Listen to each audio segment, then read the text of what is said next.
जब आप पूरी तरह से भगवान द्वारा परीक्षण किए गए और परीक्षा में सफल हुए तो आपकी प्रार्थना स्वीकार की गई और अरहम अल रहमीन ने आदेश दिया, हे अय्यूब, शांति उस पर हो।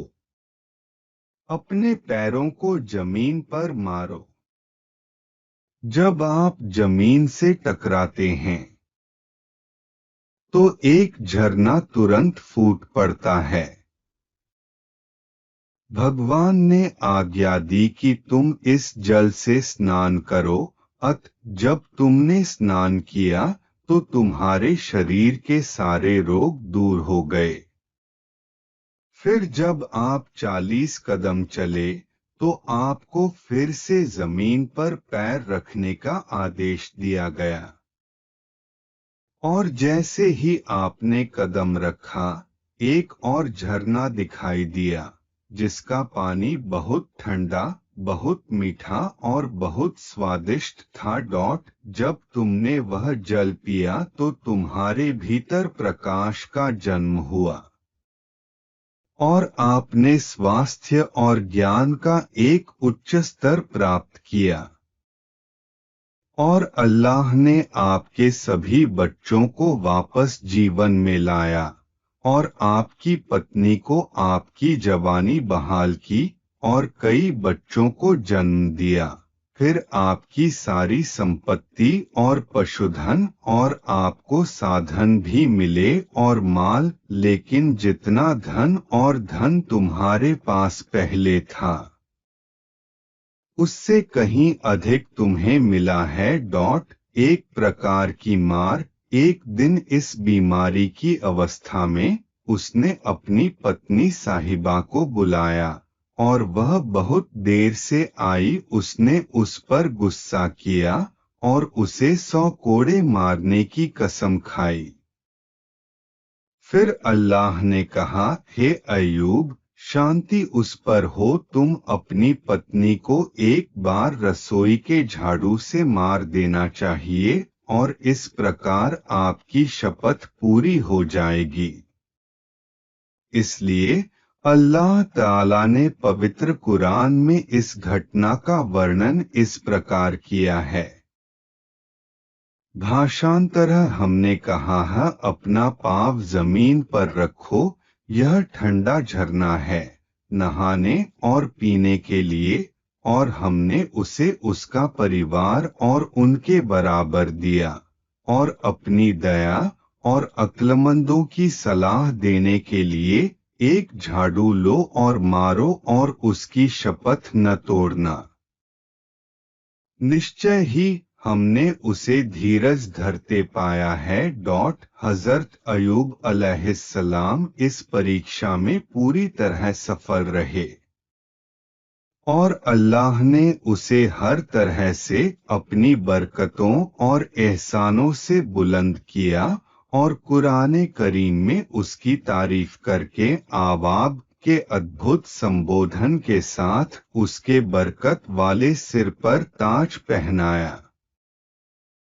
हजरत अयूब अलैहिस्सलाम की घटना से सीख मिली।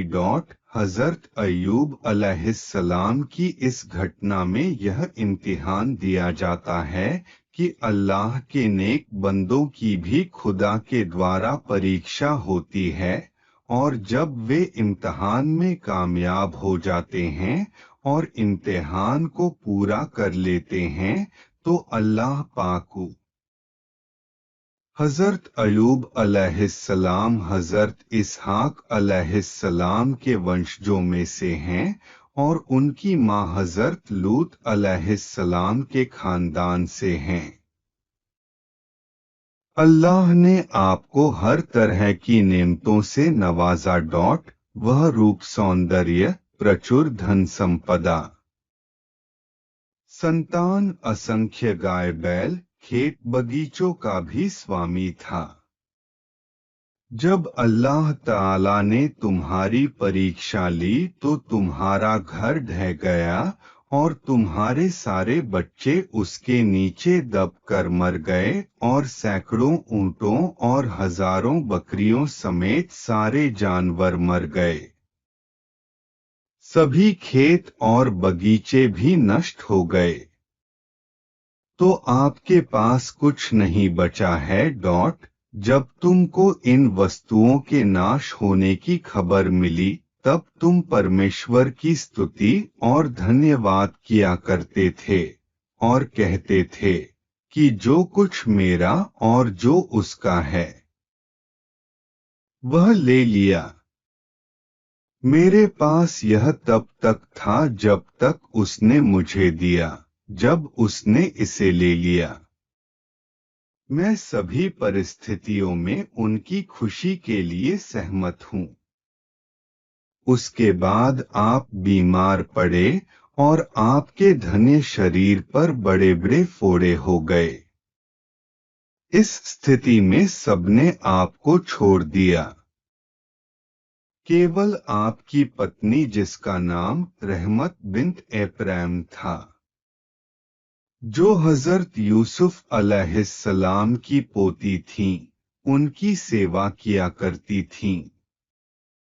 बरसों से तुम इसी हालत में थे, फोड़े फुंसियों से पीड़ित थे।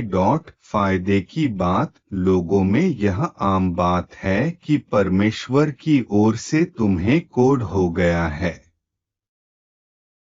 इसलिए कुछ अविश्वसनीय किताबों में आपके कोढ़ के बारे में कई अविश्वसनीय कहानियां भी लिखी गई हैं, लेकिन याद रखें कि ये सभी बातें पूरी तरह से गलत हैं और आप या कोई नबी कभी भी कुष्ठ या कुष्ठ रोग से पीड़ित नहीं होंगे, क्योंकि इस मुद्दे पर सहमति है कि पैगंबर, उन पर शांति के लिए यह आवश्यक है कि उन सभी बीमारियों से बचाव किया जाए जो लोगों की आंखों में घृणा और तिरस्कार का कारण बनती हैं। क्योंकि उपदेश देना और मार्गदर्शन करना पैगंबरों, उन पर शांति हो, का कर्तव्य है। तो जाहिर है कि जब लोग अपनी बीमारियों से घृणा करते हैं और उनसे दूर भागते हैं, तो उपदेश का कर्तव्य कैसे पूरा हो सकता है।